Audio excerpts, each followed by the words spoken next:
Thanks, Chris, for the introduction. Thanks to the organizers for the invitation. I'm really excited to be here. I think the NITMB is such a great center for the field of math and biology and the intersection. I think they do a great job bringing together folks from different perspectives in different departments. So I'm really excited to be here and to learn from you all. And to talk to you about some of my work that I started as a postdoc at Duke University. And I am in a math department, so I do want to say that up front. So I do like to think about these problems from a more mathematical point of view. So hopefully today I'll really talk to you about some modeling frameworks that we've developed to really try to understand mechanisms in microtubule dynamics we see in living neurons, as well as some big questions that we have that we're hoping that we get to soon. Okay, so a lot of the talks today have been related to microtubules in the mitotic spindle. I'm really going to focus my talk today. I'll click on non-centrosomal microtubule behavior. And specifically, we're going to look in neuronal cells. I'll give you the organism that we're going to be focused on today. I know this in this audience in particular, this video probably doesn't need to be shown, but really to just show you, right? Microtubules are important, and everybody here certainly knows that, right? But right, what are we interested in specifically in our work today? And so we're really going to be diving deep into this story on microtubule behavior and microtubule dynamics in the neurons of a Drosophila larva. So these are mechanosensing neurons in the larval stage of the fruit fly. And the image here is really highlighting in a microscopy image, what do these neurons look like on a larger spatial scale? But here to really kind of set the scene, maybe the black's not showing up super well, but it's really showing you the dynamics of here plus ends of microtubules are being fluoresced. So these EB1 comments are being shown. And here we're trying to understand some really interesting behavior that the Rolls lab at Penn State has discovered. So I do want to right off the bat really mention the team of folks that are working on this. So we have a team of mathematicians that are on the front row or front column here. Hannah Scanlon is a grad student about to finish up her PhD who's done a lot of really important work that I'll talk to you at the end. And then we have some collaborators in cell biology in Penn State. And I think I'm going to talk over here because I sat over here and I felt like, I got to spread the love, okay? What are about microtubule dynamics and what might we want to include in mathematical models? I will say I'm coming at this from a mathematical perspective. Sort of my training, I'm an applied mathematician, mechanistic models of biological processes, dipping my toes in machine learning, hoping to learn a lot from you all today. But what are kind of things do I like to think about, or what we might want to think about when we want to think about a model describing some microtubule behavior in these cells? Okay, so neurons are very long-lived cells, and they are incredibly important for the animal. So obviously, a stable cytoskeleton structure is incredibly important for the lifetime of this cell. But what's not fixed is this actual structure itself, right? Microtubules are constantly polymerizing and depolymerizing. You have this dynamic instability growth idea where you've got these GTP tubulin at the end, and then you have this catastrophe that occurs. And the previous speaker had a really wonderful simulations related to this process. And this is an important thing to capture. Now, right, these microtubule arrays are polar, they have orientation, they've got a plus end and a minus end. And the Rolls lab does have quite a bit of data related to some of the growth dynamics that we see in vivo. So I do want to preface that we're really focused on trying to understand mechanisms in these living cells. So these are not in vitro experiments, these are not in vitro simulations. We're really trying to understand what are the dynamics of these microtubules and these living cells, and can we take a pretty coarse-grained minimal model approach to this. And so what do we have here? I'm showing you again some of these EB1 comets showing in the microscopy, but here I've tagged two different ends of the microtubule. So you see the pink end, so this is the tagged minus end, is moving slowly away from the cell body, whereas you have this very quick and rapid movement of the plus end toward the cell body. And what we do know from the lab is we have quite a bit of data on polymerization. So not only polymerization, velocity, so how fast do the minus and the plus ends grow? So here in the system, we see polymerization on both ends, but also how long do these polymerization durations occur? We have a bit more data related to polymerization, both velocity and duration. We also have quite a bit of data on minus end polymerization, depolymerization, not as much on the depolymerization duration, but we do have that data. Okay, so what else about microtubules are we interested in? We're really interested on the polarity of the structure in these cells. So these mechanosensing neurons in the Drosophila larvae have a really interesting structure. The dendrite has this comb-like structure seen in this image here. I've got a schematic here on the left. Where you've got the specific polarity of the comb dendrite is relatively almost all minus end out, where in the axon you have this highly plus end microtubule array in the axon. What's known throughout the lifetime of these cells is that this structure, this polarity structure, is highly maintained. This structure is seen throughout the day's lifespan of this cell, but this structure is not fixed. And so meaning it can re-injure, when you have an injury, this structure can be altered in such a way. And so how does this happen, right? So you've got this idea, right, where you've got this structure of this microtubule array that needs to be robust but also be flexible, right? In that you want to maintain the microtubule distribution around the whole cell domain, but you also want to be flexible in that if you have an injury, you are also able to reorganize in a way that they seen biologically. And so how does that happen? In the lab, in the Rolls lab about 15 years ago, you can sever the axon somewhere close to the cell body. It's not a knife, but a knife for picture images. And the idea is within around 100 hours after severing, this amazing thing occurs within the cell. So you have this axon severing of the cell, and what you see is that a simple dendrite, meaning this dendrite that maybe is less branched, completely its minus end out polarity will completely depolymerize. The structure will completely reassemble into the plus end out orientation seen in the axon region of this cell. And so, right, this is a very large response to this type of injury, and the mechanisms that are responsible for this process are still somewhat unknown. So there's a lot about this system that the Rolls lab is really trying to understand.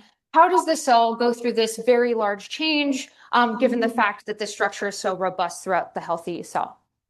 And so really, the overall project goal here is to tie both mathematical modeling, incorporate data from the lab to really try to understand what mechanisms could be important in terms of maintaining this polarity structure within the healthy cell, as well as what mechanisms are important for this injury-induced change in the polarity structure, and how do the healthy mechanisms, how are they altered in this injury response? So that's the overall big picture goal of this project that's quite interdisciplinary. So I'm going to tell you 3 vignettes today related to this story. I love this image of the Drosophila larva, so I really highlighted it here. Where here I'm going to talk to you about what's an initial model of microtubule growth dynamics. How do we build that from a mathematical perspective? We're going to build upon that in part 2 and incorporate variable microtubule number and how does nucleation impact some of the conclusions that we have with this initial mathematical model. And then part 3, I'll briefly talk about some work that we've been doing very recently in terms of incorporating some spatial mechanisms and really kind of tell a little bit related to polarity. Okay, so how do we sort of start building a mathematical model, right? And in particular, again, we're really interested in this idea of how do you maintain this minus end out dendrite region and this plus end out axon, but let's zoom in on the dendrite. So what kind of mechanisms are important in maintaining minus end out polarity in the dendrite? There are 3 ideas that I'll briefly touch upon. Number 1, you have this biased nucleation where you have this gamma tubulin ring complex, which is seen in these branch points of the dendrite. And there seems to be some fixed percentage or perhaps some percentage that depends on the pre-existing microtubule content that sort of biases what direction these microtubules are nucleated at. There's also similarly this idea of checkpoint, where there needs to be pre-existing microtubule content in that direction in order for this microtubule to continue growing throughout the region of the cell. And then there's also, it's been known that there are some molecular motors that will help steer some microtubules in a. So suppose we have these three mechanisms and we want to say, well, let's build a simulation to try to understand, can we get minus end out polarity maintained in this dendritic region? So we're going to take a stochastic framework approach and we're going to build a stochastic model of microtubule growth dynamics. So what we're going to do is, rather than focus on maybe the we're going to look at the comb, but we're going to maybe zoom in and really look at the dendritic. You have this microtubule array of these microtubules that are growing and shrinking within this region. And so what we're going to assume in our mathematical model is either ends of the microtubule can be in a polymerization or a depolymerization state. While they're in one of these two states, they can grow at a certain velocity or they could shrink at a certain velocity. And this stochastic modeling framework is a continuous time Markov chain model, in that we're going to assume that this switching between growth and shrinking happens at some exponential time distribution. So meaning they're switching given some framework. And naturally, right, we have data, right? We have data related to this. We have the growth of velocities. We also have some shrinking velocities. So naturally we can put that into the model. Similarly, based on the framework we're using, the switching rate is related to 1 over the mean time spent in that state. So we can input that in the mathematical model. And you can ask, well, what do we get? And so here's maybe the first simulation. We've added these three mechanisms of polarity. We have this stochastic model of microtubule growth. So you have so many microtubules in a certain area and you're letting them grow and shrink over time. And so hopefully that you see three different colors, right? Pink is minus end out, blue is plus end out. But you see a lot of this dark blue, and a lot of these dark blue microtubules are where one end is in the tip and the other end is toward the trunk. So these are not physiologically seen in the cell. But we do see that polarity is maintained in addition to having these what we call maybe microtubules that aren't physiologically reasonable. What's happening to our microtubules is they're growing to the end of the cellular domain. And really what we're trying to understand is maybe what kind of mechanism could we build in this model that could limit the length of microtubules. And so I know that there's a talk earlier today talking about the different lengths of microtubules. Here we don't have that distribution in these living organisms. And so we're really trying to do our best with the data that we have, but we do know that there is some length regulation happening based on Dr. Rolls' expertise. So what do? Right? We had no length regulating mechanisms before. We're going to add two. And so we've got, again, this stochastic model of microtubule growth, where now we're going to incorporate two mechanisms that seem reasonable. First is maybe obvious, right? You need tubulin protein in order to build microtubules. That was not implicitly in the model. So now we're going to have a growth velocity that's going to depend on the amount of free tubulin available. So the microtubules will grow based on the amount of free protein available. The second mechanism that we're going to incorporate is this idea of length-dependent catastrophe, where the longer the microtubule becomes, the more likely it is to switch into depolymerization. Right? There's kinesin motors that are known to assist with depolymerization. Additionally, the longer these microtubules could grow, the more ragged they could get, and the more likely they are to switch into shrinking. And so with these types of mechanisms, what kind of results do we get? Do we get length-limiting behavior for our ensemble of microtubules that are here in this linear array? Where here we're putting all the plus ends on the right side and the minus ends on the other. So first thing, right, we can track both the plus and the minus ends of each individual microtubules. Here I'm grabbing a certain microtubule with no length regulating mechanisms to show that over the time of hours, right, this average in the interquartile region of these lengths begin to increase, where you've got one or two microtubules that are growing very, very long, and you also have quite a few microtubules that are very, very short. So high variance in the length.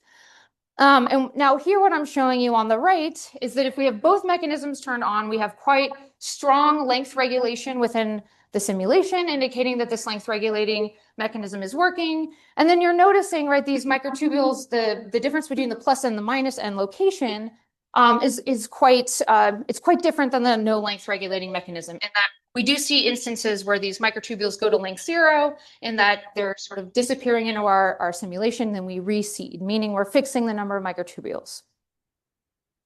So what does a sample simulation look like?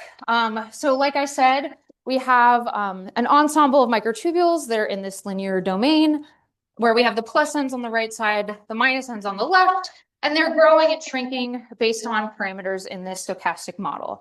And again, right, what I'm showing you on the right-hand plot is this idea that we have length regulation, meaning over time, the average length of these microtubules remains fixed at some steady state length. But maybe we could do better, right? I haven't talked to you about how we, we've got a lot of knobs to tune in the stochastic model. How do we have other outputs of this model that we can maybe compare with experimental data?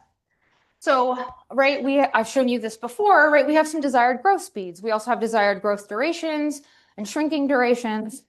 Can we maybe parameterize the stochastic model in order to have, experimental or stochastic growth speeds that match what we see in the lab? And so that's maybe really the first goal of today, is to really parameterize this model with maybe a deterministic model or a continuum model of growth dynamics to match what we see in these in vivo experiments. So how do we do this? We have this stochastic framework, meaning things are switching stochastically.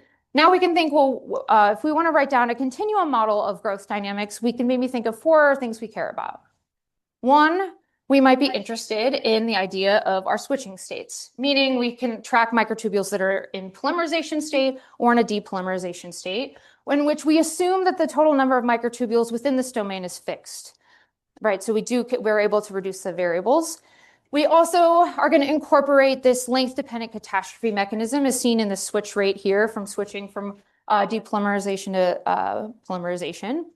We can also track, where's the tubulin located? Where's this protein necessary for these microtubules to grow? Again, this is going to be in one of 2 states. We can have tubulin either within microtubules. Here, we're going to just measure the length of tubulin total, where some given length could be contained in microtubules, or it could be free, in that when growing microtubules their velocity is going to depend on the amount of tubulin available, where the shrinking speed is not going to depend on this idea. But again, we also have fixed amount of tubulin. Okay, so what does this give us? So I'll show you the techniques that we're using.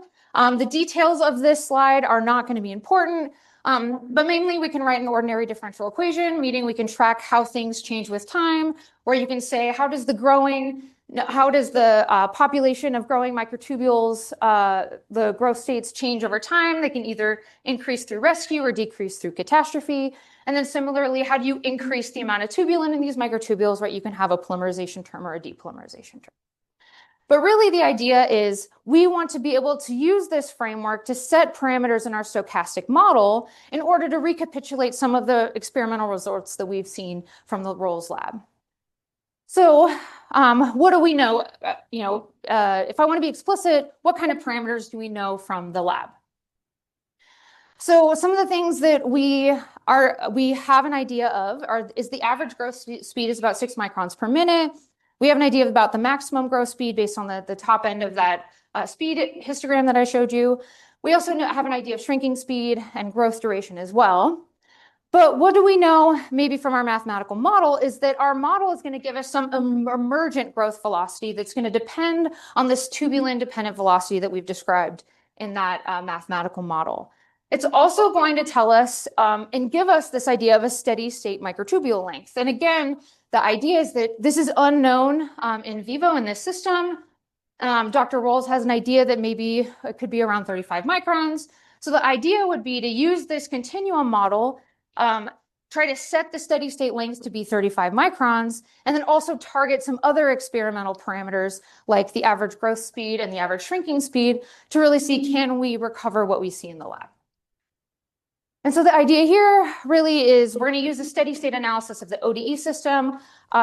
Really, we're just going to use this continuum framework to parameterize this stochastic model. Now, I'm not going to show the details of that, but what I really want to show you is the following. One is that we are able to maintain a target length. So here what I'm showing you is if we vary the total amount of tubulin in the simulation, can we achieve the target steady state microtubule length? And in the different colors, I'm showing you some different length-dependent catastrophe values, where blue means this mechanism is not occurring, and then red is maybe this is occurring at a lower level, and then green we're occurring at a higher level. And clearly you see with high length-dependent catastrophe, we have very high length regulation, whereas with no length-dependent catastrophe, there's quite a bit of variance in length. But really what this is showing us is that we're able to maintain, or we're able to capture this target length with a variety of different tubulin amounts given different length-dependent catastrophe mechanisms, meaning we're able to achieve this target length with many different types of parameter combinations. Well, what else can we get? So we can also match qualitatively the data that we see from the Rolls lab. So in the first column, I'm showing you if we don't have that length-dependent catastrophe turned on. On the right-hand side, I'm showing you if we do have that length-dependent catastrophe turned on. The first row is giving us the plus n growth speeds. We do see this speed distribution right centered around this mean, which is what we've seen experimentally. We also see that the plus n growth durations, right, where so the target mean is shown in red, the emergent mean is shown in blue. So we're able to hit these target means. We also see when we look at the length distributions without length-dependent catastrophe, we do see quite a bit of difference just looking at the distribution itself, where with no length-dependent catastrophe, we have an exponential-like distribution. But as we increase this length-dependent catastrophe, we have a more Gaussian-like distribution centered around. So this mechanism, we do see it changing these microtubule length distributions in a way that's seen in different types of biological contexts. So what other things can this model give us? Right, we can see observables that maybe in lab you would not be able to see in this in vivo system. Right, we can see where's tubulin allocated throughout the system. Is it free or is it available? We can also see what is the average length in this interquartile region, seeing that we have quite a bit of variance in this microtubule length with no length-dependent catastrophe. And then interestingly, right, we do see, we can maybe track what are the minus n positions, where are they moving with time? So we've got this linear domain where the microtubules are set with the plus n's on the right side. I have no domain restriction here. I'm letting them grow or shrink at either end as far as they want to. And what we see with no length-dependent catastrophe, these minus n's are moving toward the right end of the domain, whereas with length-dependent catastrophe, you have overall mean no movement here. So how else can we validate our model? What other data exists in the lab with this in vivo system? So another experimental data that the Rolls lab has been using is this idea of a photo conversion assay where you bleach some domain region within the cell and you fluoresce part of the microtubule cytoskeleton that's contained, the tubulin that's contained in microtubules. And so this tubulin turnover assay is really giving us an indication of what the microtubule turnover is in a given domain region of the cell. So here we have some images from both the axon and the dendrite, where at 0 hours, you see we have some fluorescence in our window. And then maybe after an hour, you have somewhat of a decrease in fluorescence over time. And what the Rolls lab shows is that after around 6 hours, you have complete tubulin turnover in the domain window, meaning the tubulin that was pre-existing in the microtubule structure is now no longer fluorescent. It's no longer contained in that microtubule array, meaning there's quite a bit of turnover occurring within this system. And so can we use this data, can we use this output from the lab to maybe validate the mathematical framework that we've been developing for these microtubules?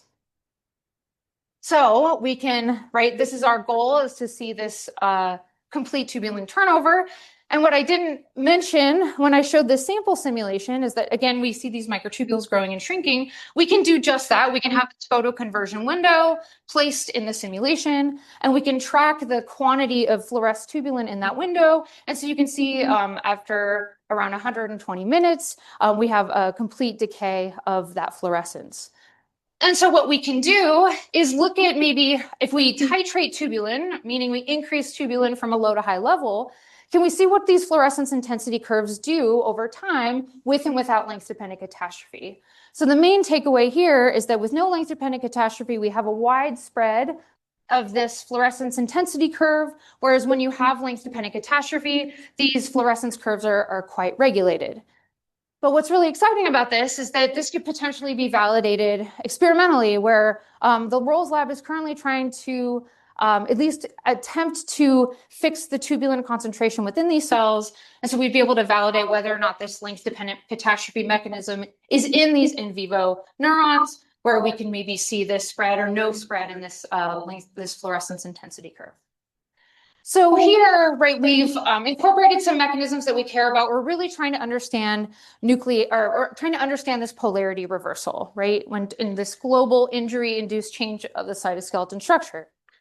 So what's important for that is this idea of microtubule nucleation. And so within these comb dendrites, gamma tubulin ring complex is located in these branched regions of the dendrite. And what is seen is that during the event of an injury, we have quite a bit of increase in microtubule nucleation within the comb dendrite itself. So meaning this nucleation or the number of microtubules is upregulated in the event of injury. And so can we maybe take this mathematical framework that we've developed and ask, how does nucleation affect these microtubule growth dynamics, as well as this length regulation idea that we've been trying to capture with this model? And so what we're going to do there is take this stochastic modeling framework that we've built and incorporate this microtubule nucleation idea, where we have some term in our stochastic framework that's saying we have a new microtubule that's being born at some rate. And so as before, we have this stochastic model of microtubule growth, but now we're adding microtubule nucleation as this Poisson arrival process, where I don't know if I can remove that, but where we are going to take the same framework, which we've used to match experimental quantities, and we're trying to incorporate variable microtubule number to see how do the microtubule length distributions vary as we increase or decrease the microtubule number in this domain. So, right, we can edit our stochastic model, but could we maybe build again a continuum framework to understand this from a more mathematical point of view? Again, I'm not going to go through the details, but it's going to be somewhat similar, where now instead of tracking where tubulin is located, we're going to track the densities of polymerizing and depolymerizing microtubules of length x at a given time t. So here I'm really focusing on the dynamics of maybe just the plus end. So here's a picture showing I really just care about the growing or shrinking dynamics at one end. And again, we have this idea of we have this switch rate between polymerization and depolymerization, where we've got this length-dependent catastrophe mechanism, as well as the switch from shrinking to growth. And right now we're including this additional mechanism of nucleation. We're going to nucleate a microtubule of length 0 at some time that can be ready to grow and ready to use up tubulin in this simulation. So this framework that we've chosen when related to the densities, these equations are not important, but the main idea is, given the quantities that we're going to track, we can define quantities that are important in the simulation, meaning we can track the total tubulin in microtubules. We can also track the free tubulin as well. So here we've got tubulin and microtubules, free tubulin, and the total microtubule number in the domain. So what framework do we use for this continuum model? We're going to use a partial differential equation model. I'm not going to get into the details, really to just show you that here these are the equations. And again, each term is related to some idea that is important for the microtubule polymerization, where we've got a growth and shrinking velocity. We have these rate switching ideas where these microtubules could switch between depolymerization and polymerization. And again, we have these mechanisms that are incorporated in these colors in these equations here. And so what can this give us? Well, let's see, what does this continuum model tell us? Again, we can use a steady state assumption, and we can track, well, what is the steady state distribution of microtubule lengths for a given nucleation rate? In that, are we nucleating at a high rate or a low rate? And what we can see is that as nucleation, as we increase this parameter in this model, as nucleation increases, overall, the average length should decrease, which is not surprising, right? This makes sense in that because I'm fixing the total amount of tubulin available for these microtubules to grow, the length should decrease. But what we do see is that as we increase nucleation, we go from having maybe a peaked or Gaussian-like distribution to moving toward more an exponential distribution. So this is that continuum model that we can solve analytically, which as mathematicians we do tend to like. But how does this steady state partial differential equation model compare with the stochastic model? And here what we see is that we do tend to have rather good agreement in that we've taken that stochastic modeling framework and we've incorporated this nucleation mechanism where we do see very similar length distributions over 10 simulations of the model. But now how can this framework tell us about the interplay between the total number of microtubules or the nucleation rate and the length of the microtubules that we see in a given simulation? And so what we can plot, again, using the notation from the model, we have this idea of quantifying the total amount of tubulin contained in microtubules, the total number of microtubules, as well as the average length. And so here what I'm showing you on the y-axis is we have average length that's a function of the number of microtubules. So in the gray region, I have this region of infeasible lengths, meaning that is we do not have enough tubulin to maintain that average number of microtubules. But what we can see is when we have high nucleation, we have an increased number of microtubules of smaller length. And then as nucleation then decreases, right, we are sort of we have fewer number of microtubules of longer average length. Not surprising, but now how does this compare with the stochastic model? So here, what I'm showing you is in this simulation framework, what we're tracking is the average length and the number of microtubules at every time step. And so we have this spread. And so what we see is that as nucleation increases, we're more tubulin scarce, meaning we're at the tubulin limit. We also see a higher variation or a higher variance in the number of microtubules in the given simulation.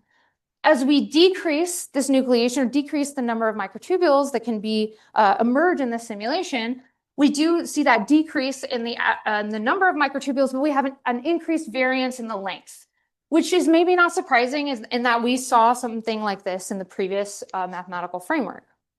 But what's really exciting about this conclusion is that this specific plot has the potential to be validated with these fluorescence, this microtubule turnover experiments, where again, I'll flash this simulation, right? You could imagine now we have a simulation with a given nucleation rate, and we want to be able to, have this fluorescence window occur at a certain time.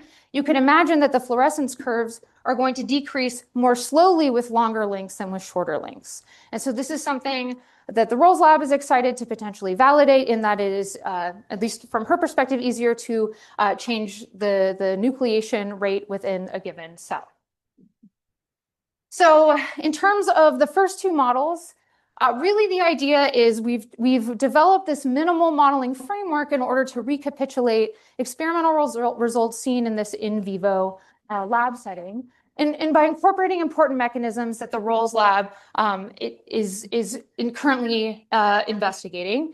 And we're also really excited to be able to provide experimental predictions in order to validate the mathematical framework that we've developed. So this is kind of an ongoing collaboration. But you'll notice those two stories had nothing to do with the polarity reversal, right? All of this was maybe under the hood. What do the microtubule growth dynamics need to be in order to at least behave like these in vivo microtubules that the Rolls Lab sees? And so the last part is really incorporating this model into it, that model of polarity, and incorporating some polarity mechanisms to try to understand how is this minus end out or plus end out polarity maintained in a certain domain. And so really what we're doing is, rather than looking at the comb dendrite, we're going to really focus on the trunk of the microtubule, where these orange horizontal bars correspond to the branch points in that comb dendrite region. We're going to put that same growth model, that stochastic growth model that we've developed from the previous two parts, and we're going to try to understand what spatial polarity mechanisms are important in establishing and maintaining a certain bias polarity, right? Because what's seen in a healthy cell is that minus end out polarity is maintained throughout the lifetime. Again, right, the three mechanisms we've seen before, we're really just going to focus on incorporating the first two. So what happens if we have a nucleation mechanism that's going to depend on the microtubule content in that nucleation region? And then we're going to have some type of checkpoint in that microtubule is going to be able to grow past that branch point if there is enough content present. And so what we see, and I think hopefully this video will play, what we see is that here I've got both mechanisms turned on. We have pink as minus end out, we have plus end out in blue. And what I want you to know is that none of these mechanisms are imposing a plus end out or a minus end out orientation, meaning these mechanisms are unbiased, but yet we see a biased polarity in that at a certain point, and actually rather quickly, this whole dendritic trunk region turns into either minus end out or plus end out domain. And so here's the middle column is showing you a sample simulation, two simulations of how the minus end out proportion could change over time to really show you that one simulation went to an all minus end out configuration, where another went to an all plus end out configuration. And then the last panel is really showing you, we with this mathematical framework, we're able to really tease apart what mechanism could be responsible for establishing and maintaining this type of polar structure, where on the very far right, we see that with neither mechanism in place, on average, only 50% of the simulations got to a minus end out configuration. So meaning we do not see a biased simulation occur with these neither mechanisms. But what you notice with checkpoint, with the second mechanism implemented alone, you have this spread where you do see a bit more of a fully biased domain. But with nucleation feedback, this is the mechanism that is sufficient to maintaining an either all plus end out, which is a 0 minus end out microtubule polarity, or all minus end out polarity. So meaning, right, these mechanisms, this mathematical model can tease this apart. Yeah, question. I was just going to ask, how is the nucleation feedback implemented in the model? The nucleation feedback it's percentage minus end out over total, right? Hannah is the expert here on this model. Do you want to? Yeah. Yeah, so it's just proportional, yeah. To what's in the whole trunk? Or so what's in this specific local branch point? Yeah, so it's really... So it's like the local nucleator looks in its area. Yes. Things like other microtubules. Exactly, right. And so it is sensitive to the microtubule content in that region, which is why it was important for us to build this model of microtubule growth and figure out microtubule number. Because if these, these nucleation locations tend to get sparse, there's no content to inform that polarity, that nucleation feedback. So with that, some future work. I know that these workshops are meant to be stimulating and pose future directions and challenges. I'm really excited to be here and learn from you all. Some future work we're thinking about is how do microtubule dynamics impact transport in the dendrite region in these in vivo cells, right? So this is somewhat related to this idea of looking at the minus end trajectories. And right, I showed you this spatial polarity model. It was just the trunk, right? There was no branch region. We know that there's microtubule content out in the comb part of this dendrite. We've got another graduate student at Duke who's working on incorporating this complex geometry with this spatial polarity model. And then Hannah's currently working on this idea of what's known biologically is that before injury, there's a really low % success of a plus end out microtubule entering the dendrite. But once the axon injury occurs, this success increases, and it's somewhat unknown. How does this plus end out microtubule emerging from the cell body, how could it impact the polarity of the dendritic region? In terms of maybe future work and challenges, I know that this is machine learning. How does machine learning have to do with the framework I discussed with you? And one of the viewpoints, one region where it could help is this idea of how can we better quantify the data that we have? So we have a lot of microscopy videos, but these the duration of polymerization, the polymerization speed is all done by hand or with some other software in the lab. And there's a team at Tulane who are experts in stochastic processes who are really trying to maybe better quantify this data with particle tracking and some change point analysis. Meaning, right, is this this switch from polymerization to depolymerization, is it a switch or is it a pause, and so on. So Scott McKinley and his team does have the expertise to help understand this. And then really finally, everything that I've talked to you about today were mechanisms related to the healthy cell or the healthy polarity structure of this Drosophila neuron. But really, how are these mechanisms augmented in injury, and maybe what mechanisms could be causing this polarity reversal? So with that, I'll acknowledge my team again, really highlight some of the work done on this new project. We are funded by this NIH R01 grant. I'm funded on an NIH FIRST grant at UNM, and which has been an interesting ride if anybody has been watching the federal government. And then really happy to be here at the NITMB. So thank you all. We have time for one question. Yeah. All right. Like, if I understood correctly, in the first two part of your model, when the microtubules are growing, there is no like geometric confinement as to how long they can grow, right? Yes. So in that scenario, like if I remember correctly, there was this Figginson paper like 25 years ago, I guess. So they are identified this like bounded and unbounded regime of microtubule growth. So I wonder, like, when you plug in the dynamic instability parameters in here, do you like characterize like this is the bounded regime where the average microtubule flask is, or it's in the unbounded regime? Yeah, we haven't quantified that. And you bring up a really good point in that we're simulating the microtubule dynamics model without any domain restriction, right, in the first part. But in the second part, we do have a domain restriction with this dendritic trunk idea.